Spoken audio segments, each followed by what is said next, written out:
Hello and thank you for joining us today. South Asia, a population of 2 billion people, but accounts for 2/5 of the world's poor. To be fair, it has seen high growth. It's lifted millions out of poverty, but the trend has been uneven and at risk of being reversed by the pandemic. We also have surging debt, surging inflation. Sri Lanka just defaulted. Pakistan, some say, may be at risk.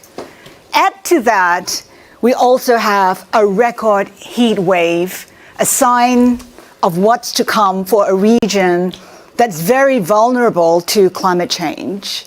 So what can be done? How do you mitigate all the challenges?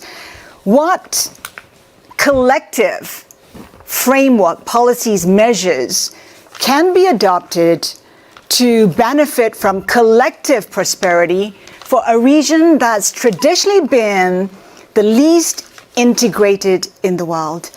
I'm privileged to introduce to you Hari S. Bhartia, Jubilant Bhartia Group, founder and co-chairman, International Business Council. Rajan Anandan, Sequoia Capital, India Managing Director. Hina Rabini Kar, Minister, I apologize. Pakistan Minister of State for Foreign Affairs. Salman F. Rahman, Bangladesh Private Industry and Investment Advisor to the Prime Minister. First of all, I want to start with how to build a sustainable economy. Minister Salman Rahman, I want to start with you because Bangladesh at one point was called a basket case by an aide of Henry Kissinger. But it's seen tremendous growth over the course of 30 years, including during the pandemic when you saw 6% growth. Initially, it was about FDI going into your garments industry, but you've since done a lot better. You're going into power, you're going into agri. Talk to us about the key takeaway that the rest of the South Asian nations can replicate. Thank you. Actually, the real growth which has taken place in Bangladesh has been this last 15 years, 14 to 15 years. That's when our Prime Minister Sheikh Hasina came to power for the second time. And she's been in power she's been re-elected for 2 terms.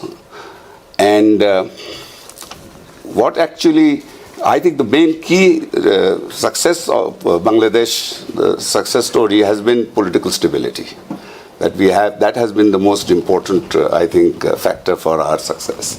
The other thing was that when Prime Minister Hasina came to power initially, we were in a very, very bad state as far as electricity was concerned. We were generating only 4,000 megawatt. And today we are generating something like nearly 25,000 megawatts. So, you know, she really put a lot of emphasis on electricity. 3 weeks ago, we achieved another milestone. Every single household in Bangladesh today has electricity. And then of course, as you mentioned rightly, our garment, and not only garment, textile. You see, we started with garment, but then we went into backward linkage. And today there are many companies which are completely vertical. So we start with a bale of cotton and we end up with a shirt. So that the textile industry, huge investment went into it. And it wasn't all FDI. There was some FDI, but it was mostly domestic investment which actually let this growth go up. The other thing which was really, I think, you know, Bangladesh is the most densely populated country in the world. It's 170 million people size, Switzerland size. So imagine if you put 170 million people into Switzerland, what would happen? But we are self-sufficient in food, nearly self-sufficient in food. So our agriculture sector has been a tremendous success. We are the 4th largest producer of rice in the world. We are self-sufficient in rice. We are the third largest producer of vegetables in the world. We are the third largest producer of river sweetwater fish. We are self-sufficient in poultry. We are self-sufficient in egg, milk, all of this. So agriculture has really been very, very successful. Even though we are a very small country, we don't have land, but in spite of that.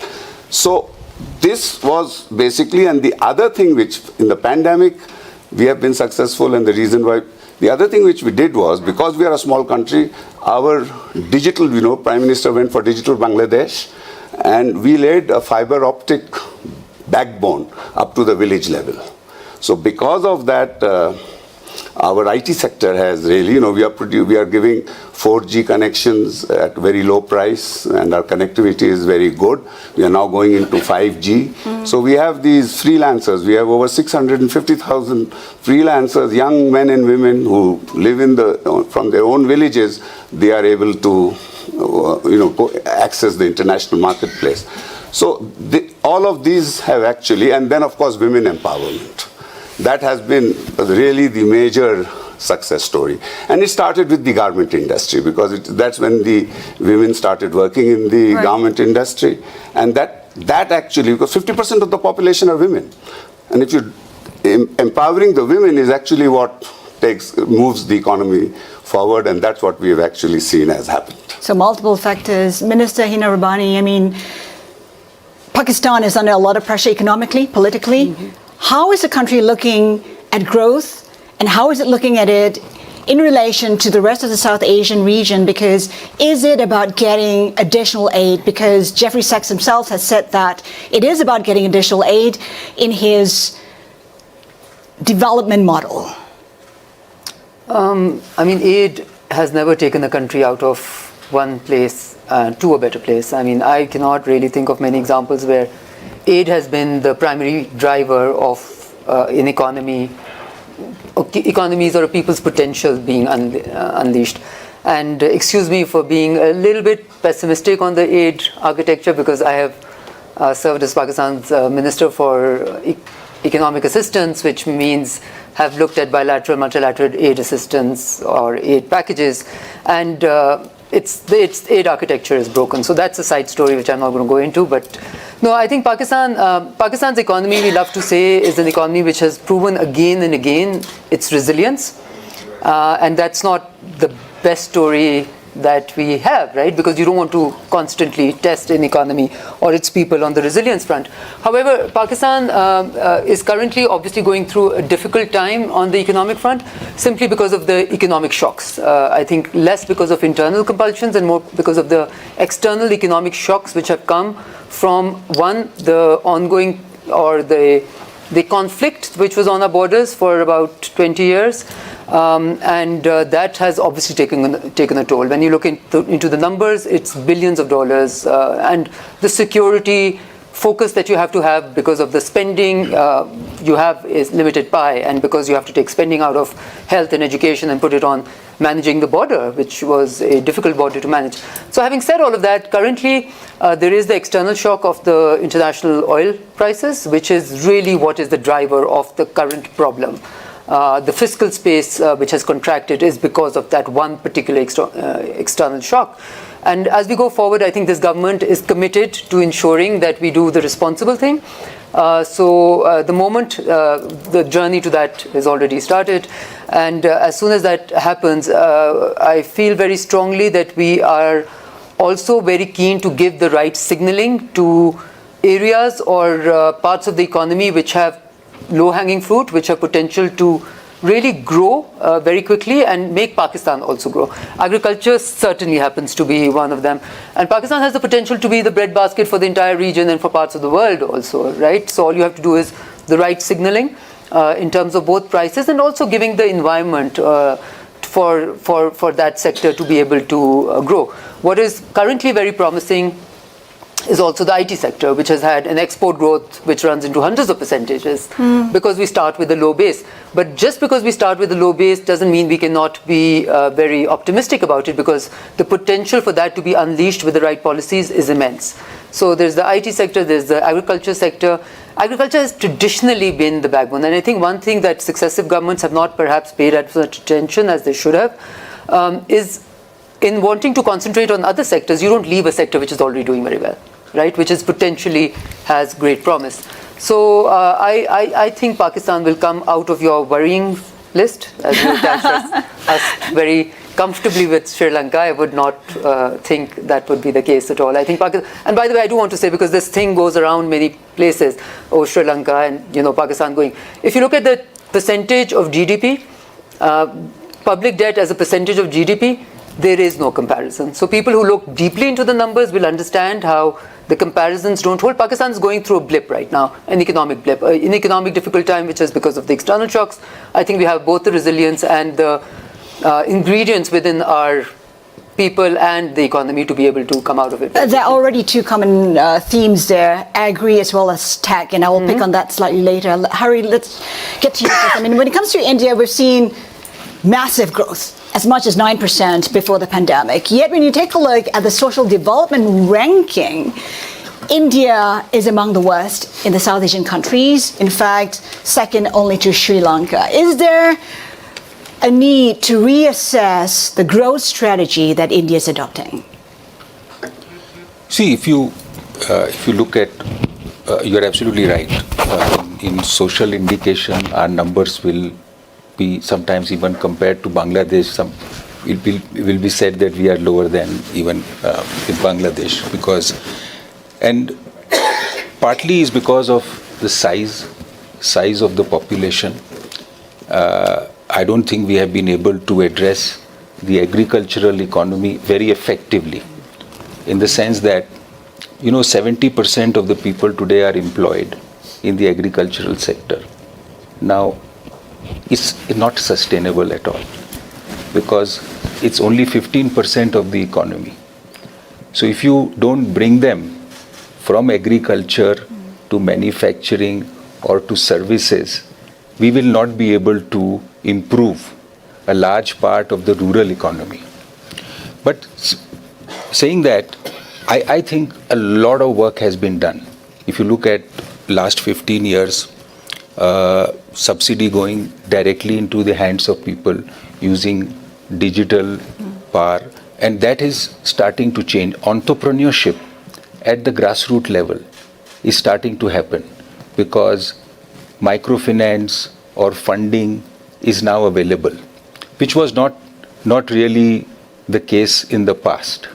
So I am seeing a lot of change. If you go to the rural India, you see, while the numbers don't indicate it, but I see a change wherever you go. People are much more confident than what they used to be before, and if you look at the last 8 years of the present government, the amount of money, I'm just trying to think of the capital that has gone directly into the hands. Now that is very useful for the households. Is there anything? So you think that's a game changer? I think so, because 80% of our subsidy would get lost when it comes to social sectors. And today, I think 60% is getting effective, right, down to the grassroots level. Rajan, when they talk about fighting poverty, they say that it's more about creating opportunities to share the wealth. If a woman is given a cow or a one-time payment of $500, she's able to multiply her wealth within a few years. How do you apply something like that?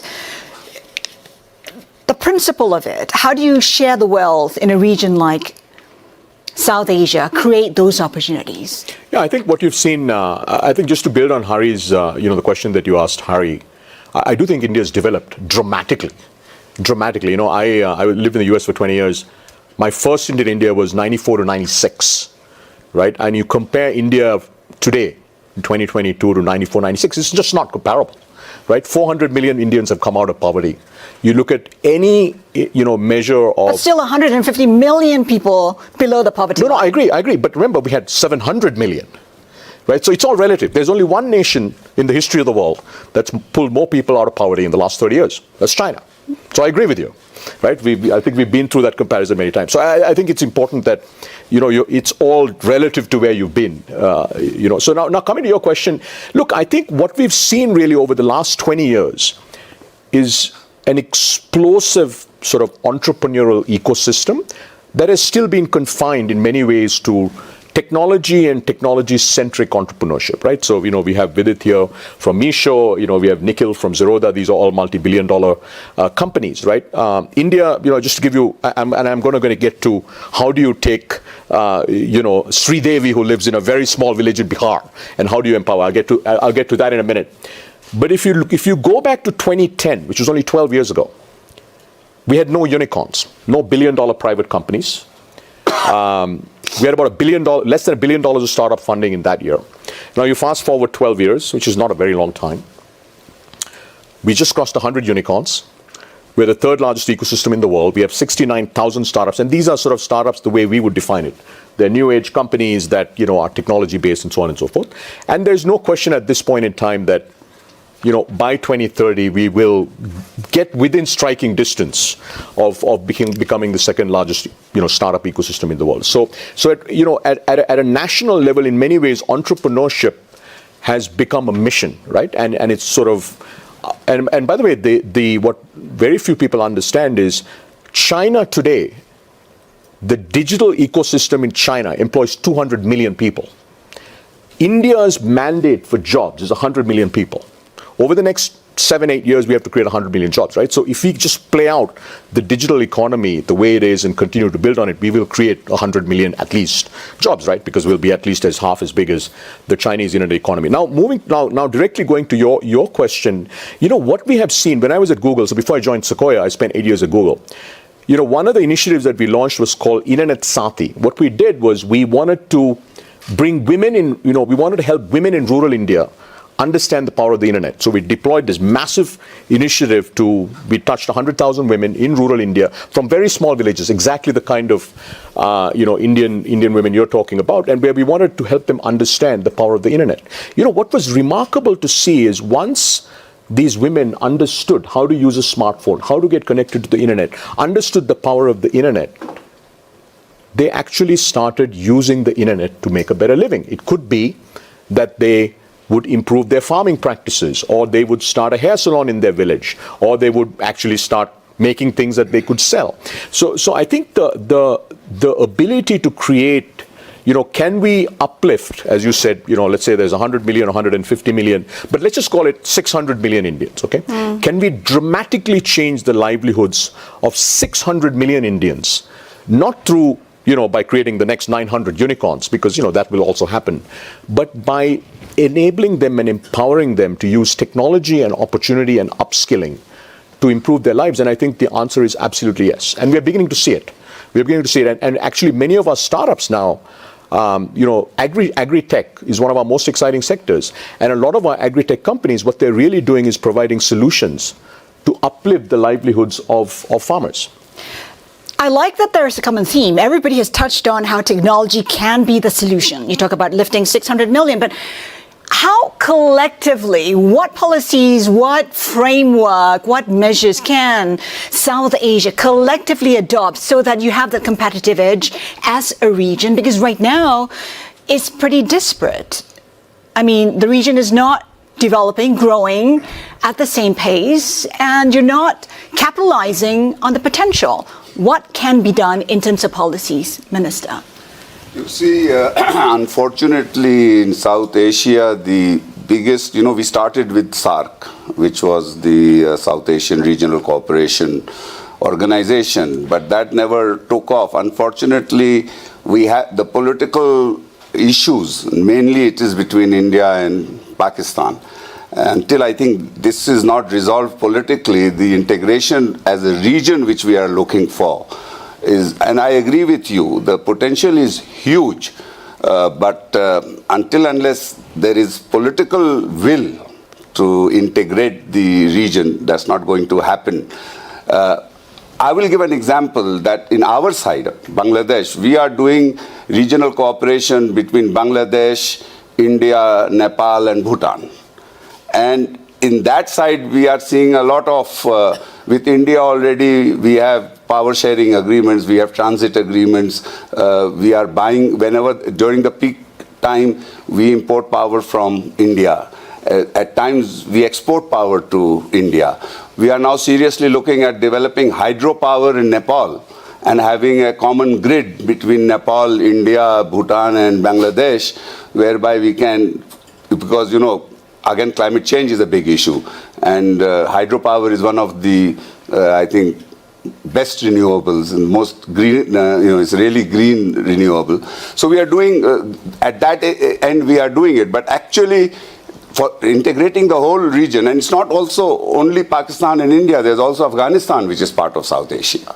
And there again, we have serious issues. So I think if we could get past the political differences and really integrate the region, I personally feel that the potential for South Asia to overtake China is there. The resources which are there within South Asia, the human resources, but that has to be done.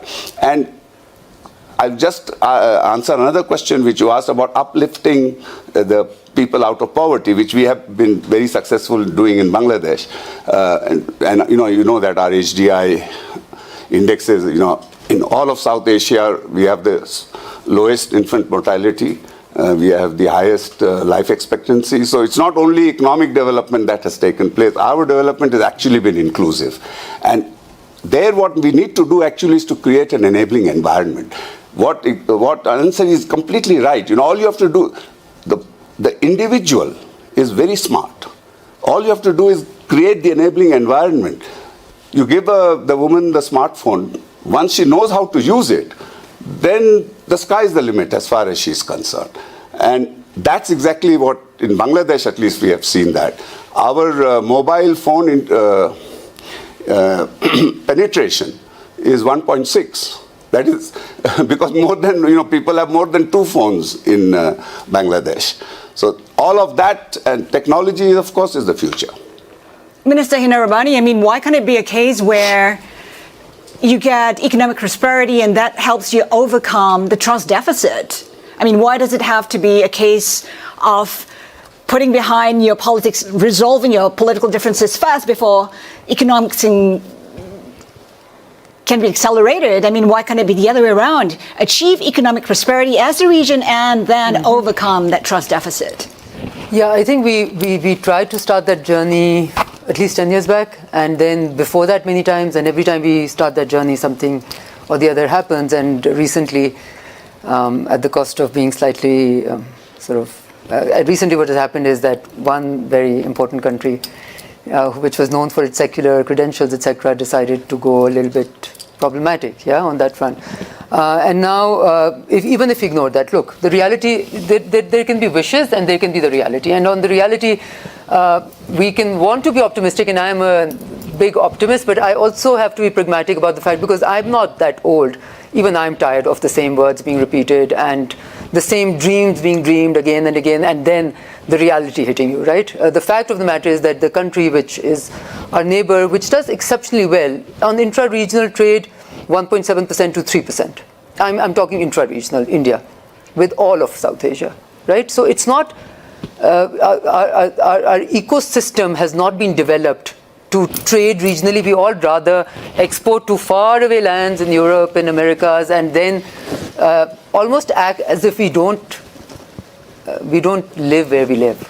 It's almost like we are ignoring geography and wanting to discard the reality of where we are placed or our geography. And that has been very costly.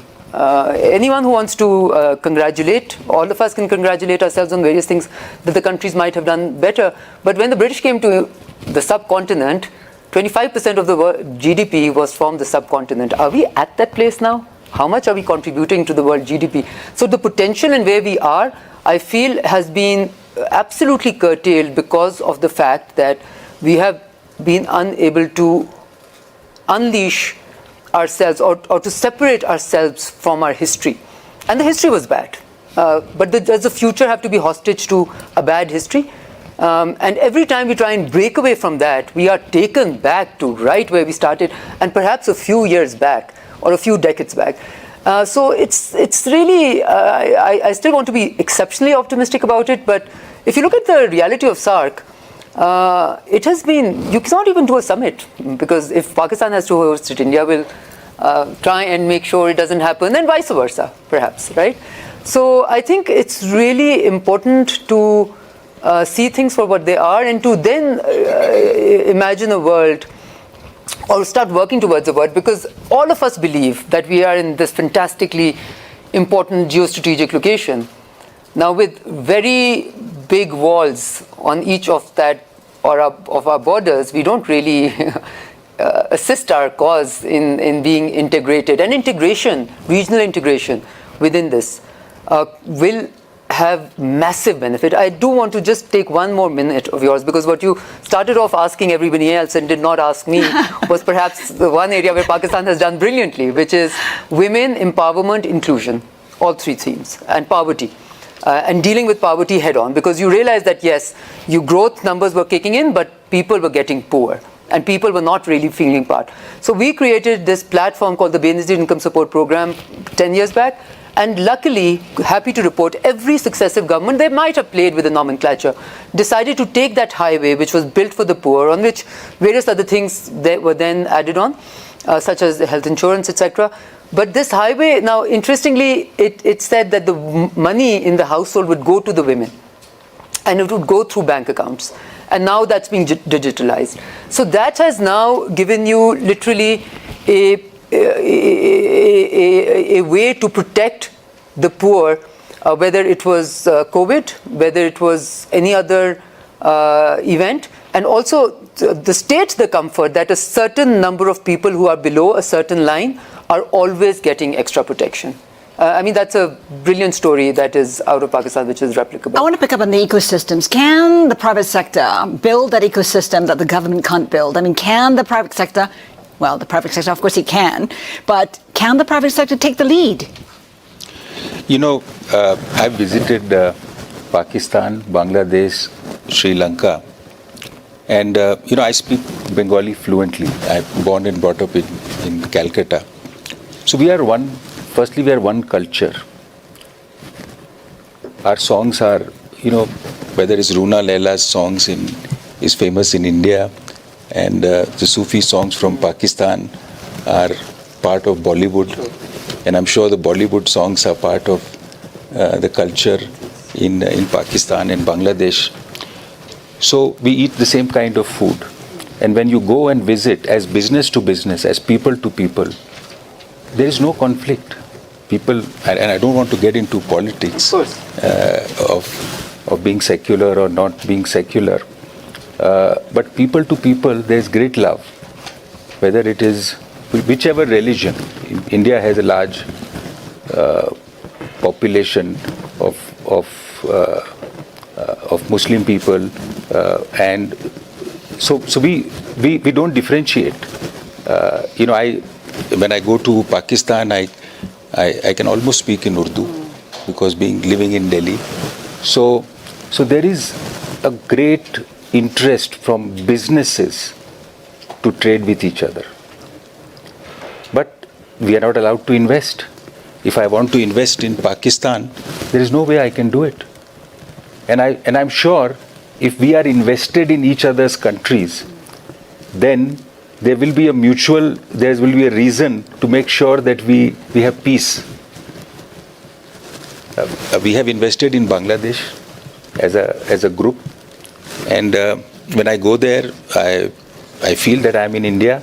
I don't see any difference, and I think our relationship is prospering. And I think if you look at pharmaceuticals or many areas, you talked about power, sharing of power.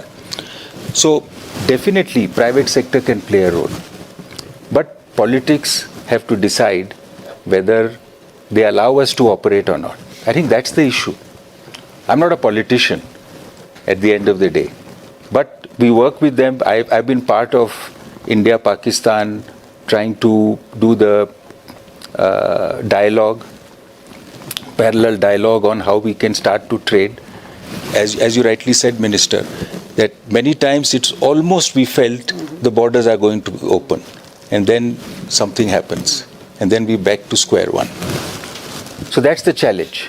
But you are absolutely right. We have one culture. So whatever we develop, a startup which happens in India is equally valid to do the same platform to run it in Bangladesh or Sri Lanka or India. So I don't see any difference. The markets are same, the food is same, the apparel is same. So whatever you sell in India or you sell in Pakistan, you can sell in all parts of South Asia. So I feel private sector has a role to play, but politics must allow us to do it. Rajan? Yeah, I think, look, I agree with everything that's been said. I do think before, we talk a lot about collaboration across countries, right? The reality is, if you look at three big countries, you look at India, you look at Pakistan, you look at Bangladesh, right? 160, 170 million people, 260 million people, and 1.4 billion people. I think the first step, as you said, which is, and then Sri Lanka, which is 22 million people, and then you have Nepal and so on. I think the first thing is, you have to get those countries in shape, right? Political stability, Minister, you had mentioned this, is the most important.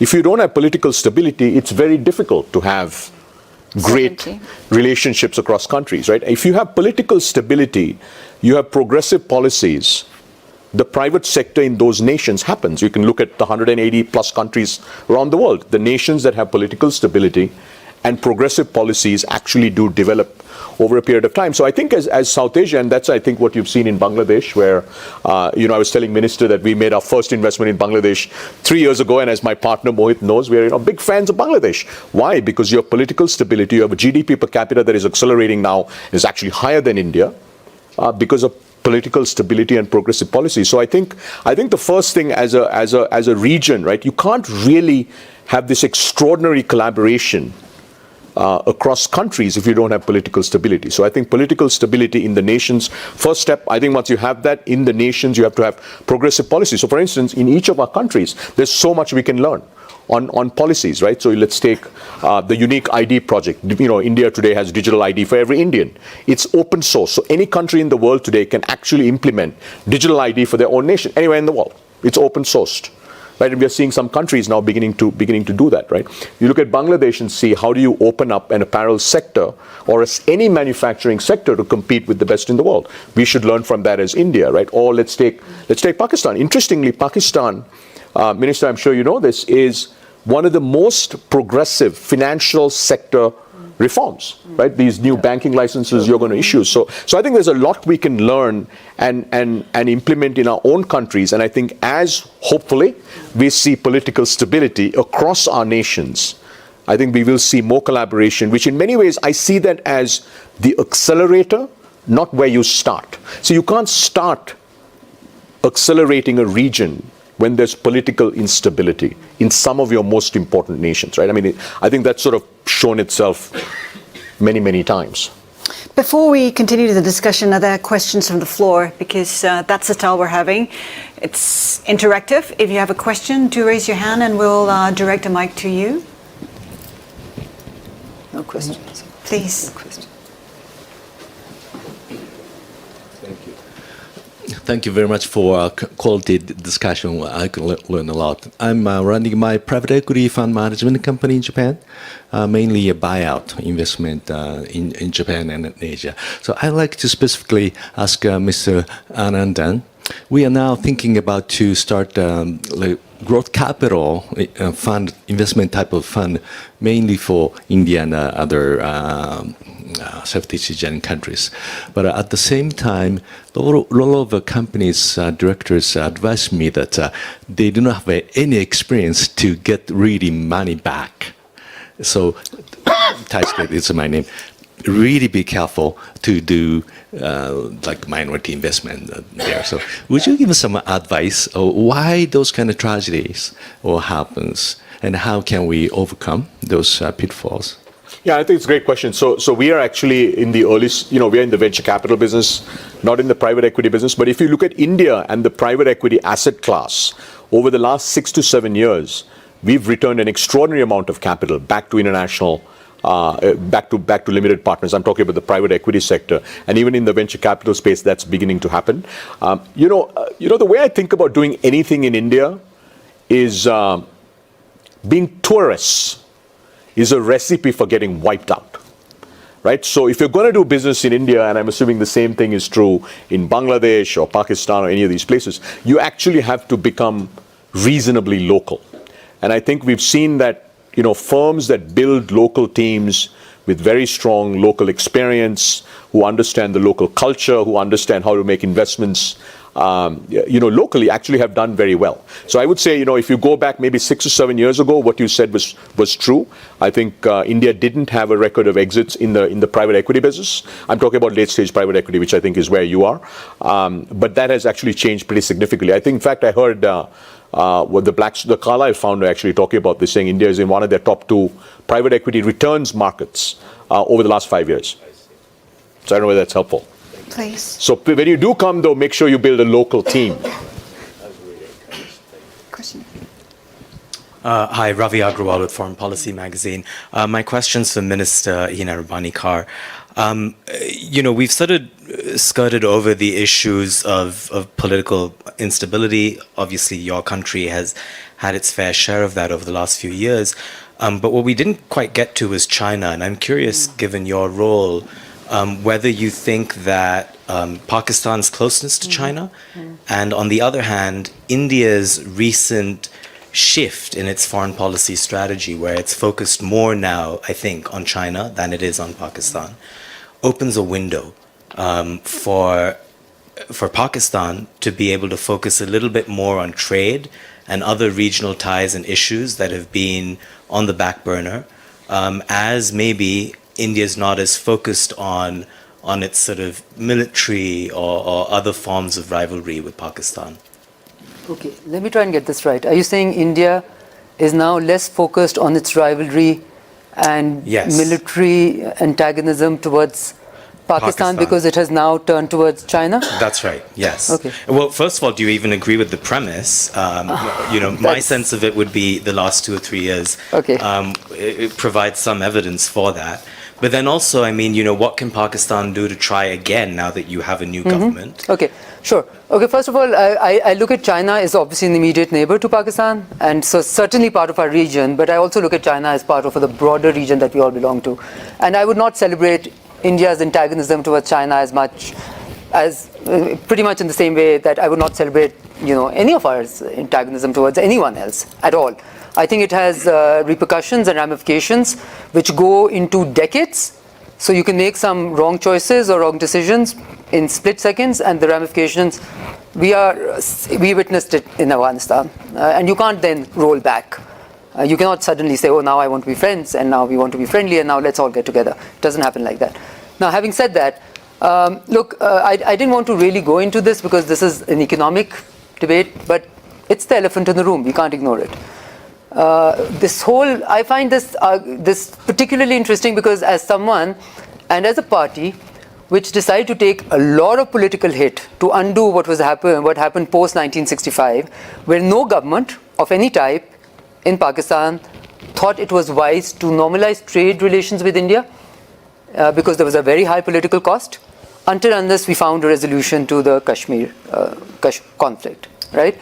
And we went ahead and we said, no, let's try and normalize things and start treating each other as human beings, as normal people, as people who are, first of all, human beings which are very similar in every way. Culturally, we look alike, we speak sometimes the same, at least the script might be different, we eat similar food, we pretty much are very similar. But we have this huge divide on the basis of the inherited disputes. And then we decided, whether it was India or Pakistan, but pretty much many decades on, instead of reducing that basket and taking some of those problems that we inherited in our partition and reducing we decided to pile onto that basket, right? Siachen was piled on, they will say another, and we can all argue this till. Now we keep on doing that, and we still think, despite all of that, okay, time to break free and time to just really start normalizing, so we can then move to resolving the dispute, because the disputes, believe me, will need to be resolved in order to enable this environment to be a peaceful environment, a normal environment. You cannot have something which is within this, again, within the Security Council, recognize dispute and say, no, this is a unilateral issue. It doesn't happen like that, right? You cannot wish a reality away. But we said, okay, let's reach that resolution of disputes, but let's normalize. Now, unfortunately, as I was saying earlier, the events of the last 2-3 years of what has happened in legally Indian occupied Kashmir cannot be looked the other way, because that is almost conflagrating an already difficult situation. So then we come to this difficult place that, are you willing to step back so we can step forward? And if you're not, then what signals are you sending to everyone that every time you try and normalize, we will then do something which is even more conflagratory than what we did before? Now, all of this has reputational hazard, because then, as someone who wants to go and sell this to Pakistan, we're told, look, last time you decided to do this, look at what happened. The situation got even worse. So I really look at it as the inheritors of problem. And as my generation has lived through this, but I was born post-1971. Okay, the current foreign minister of Pakistan was even born much later than that, 10 years I think later. Yeah, more, maybe later than that. Now, we have a young generation of people who have not inherited the memories of partition, the memories of wars. Yet you want to be able to go to the next plane, but you have to we all have to enable that together in some ways. But if you start piling on more problems, then you're disabling people who want to say, okay, let's move on. Okay, so it's exceptionally important that we are able to view this as unleashing the potential for all of us and for the poor. I mean, we tend to be host to one of the largest populations of poverty, and then want to congratulate ourselves of the little successes. I don't really see it that way. So there is potential to absolutely move forward, but we cannot be delusional about the reality, right? You cannot undo what is. So let's start the journey of showing, some movement on recognizing what the problem is, and normalizing would absolutely be the way forward. But then if you create more problems as you start the journey of normalizing, then your intentions are rightfully doubted in many quarters. Hari, you wanted to add? Minister, my feeling whenever I visited Pakistan, there is no divide among people. Mm-hmm. I have good friends, yes, and if you talk to them and you stay in their homes, I don't see at people to people level there is a huge divide. I have never felt it whenever I visited, maybe 5 or 6 times, and a lot of my friends have come here mainly in business, and I watched cricket there, and we were welcome even in the stadium wherever we went. So if we don't have people to people divide, we have a dispute at political level. Why can't we park it but continue to build, which is beneficial to both the countries? Trade is not beneficial to India or Pakistan. I think is benefit to both. So can we not build that part? And hopefully that will help in the political resolution in the future. Look at post-World War II. Mm-hmm. France, Germany, England, they all work together. Look at the power of European Union today. Absolutely. So there must be some way. Interestingly, you're preaching to the convert on this particular one, but Let me just say this very quickly, because I know you're running out of time, that all of that held true, and then you do August 5th. Okay?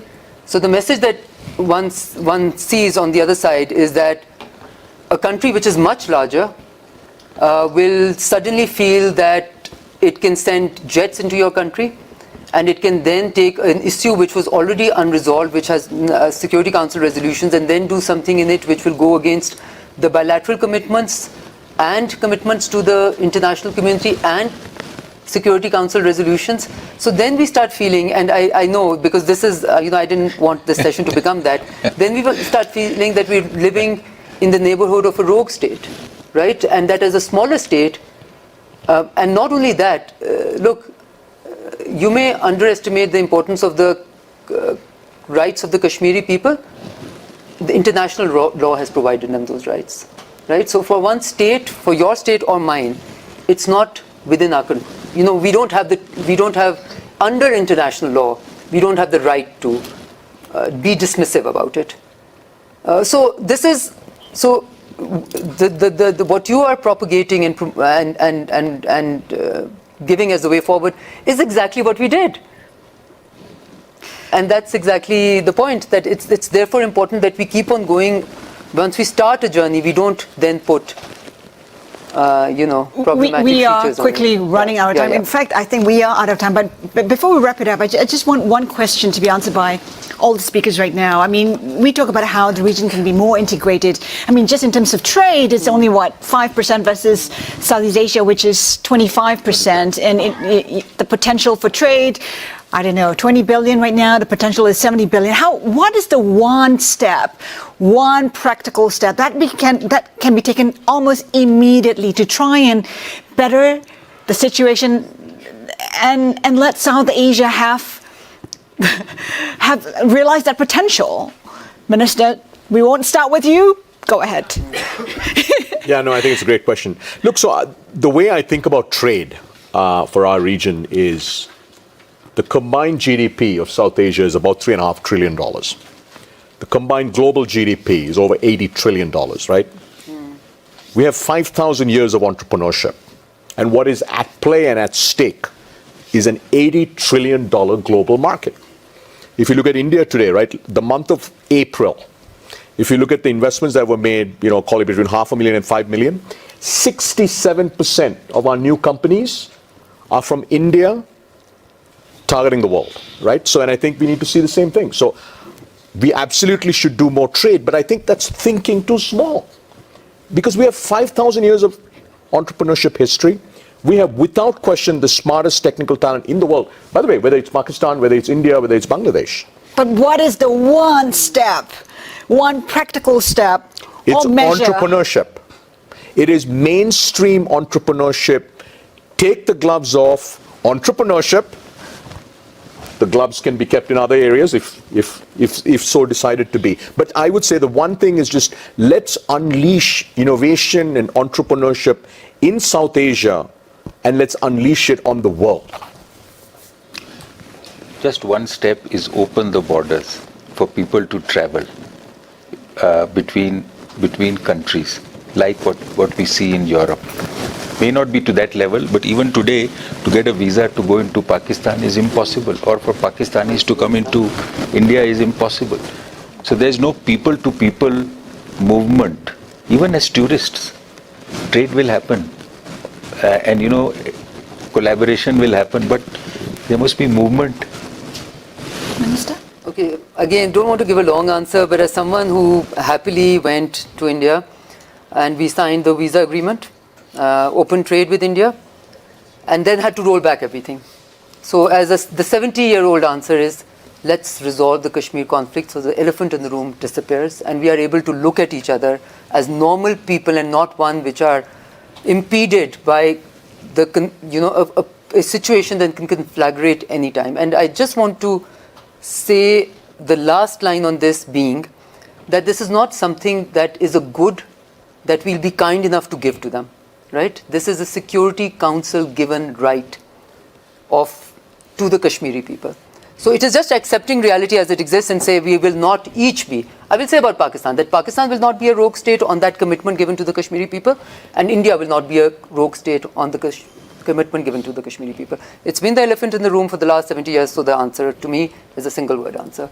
Minister? Well, I mentioned when you asked the question, I said that for integration to take place and for trade to increase, the dispute between India and Pakistan has to be resolved So you for agree with total integration. It has to be resolved. I don't agree with necessarily agree with the points which you have, because that would be, from the Indian side, there would be, I think, they would counter what you have to say. I'm sure they have their arguments. I'm neither either this way or that way. My point is, very clear on that. my point is that until and unless the Pakistan and India dispute is not resolved, integration within South Asia, the kind of integration you're talking about, increasing trade and talking, is not possible. So what have we done in Bangladesh? We have said that, okay, let them continue to fight. Let us try to integrate as much as we can with the remaining countries. And that's how we are going forward. And we find that we have definitely benefited from that. Absolutely. I guess we're taking stock in January when we meet again. Ladies and gentlemen, thank you so much for your time. Insightful, candid. Thank you.